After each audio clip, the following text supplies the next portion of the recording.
দেখো বন্ধুরা, হেয়ারটাকে দেখো, যেমন ড্রাই তেমন ফিজি অ্যান্ড তেমন রাফ হেয়ার। এই হেয়ারটাকে ন্যানোপ্লাস্টিয়া করে আমি আজকে ট্রিটমেন্ট করব। প্রথমেই একবার আমি এটাকে শ্যাম্পু করে নেবো। শ্যাম্পু করা হয়ে গেলেই চুলটাকে ফুল ড্রাই করে নেবো, ভালো করে ড্রাই, পুরো 100% ড্রাই করে নেবো। 100% ড্রাই করার পরেই এটাকে আমি ন্যানোপ্লাস্টিয়া ক্রিম অ্যাপ্লাই করছি। এখন ন্যানোপ্লাস্টিয়া ক্রিমটা অ্যাপ্লাই করে নিয়ে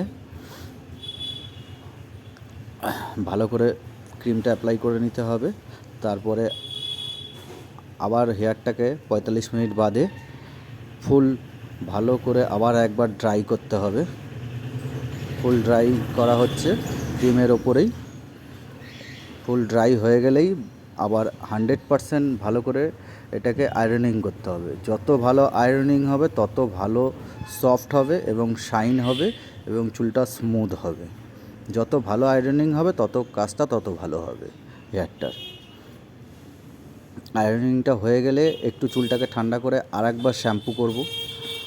চুলটা আরেকবার শ্যাম্পু হয়ে যাওয়ার পরেই আবার চুলটাকে ফুল ড্রাই করে নেব একদম 100%। এই যে ফাইনাল রেজাল্ট দেখুন, চুলটা কী ছিল আর কী হয়ে গেল। যেমন স্মুথ তেমন চুলের শাইন, তেমন চুলটা স্ট্রেট লুক। যা হেয়ার ছিল তার পুরো হেয়ারটাই পাল্টে গেল, চেঞ্জ।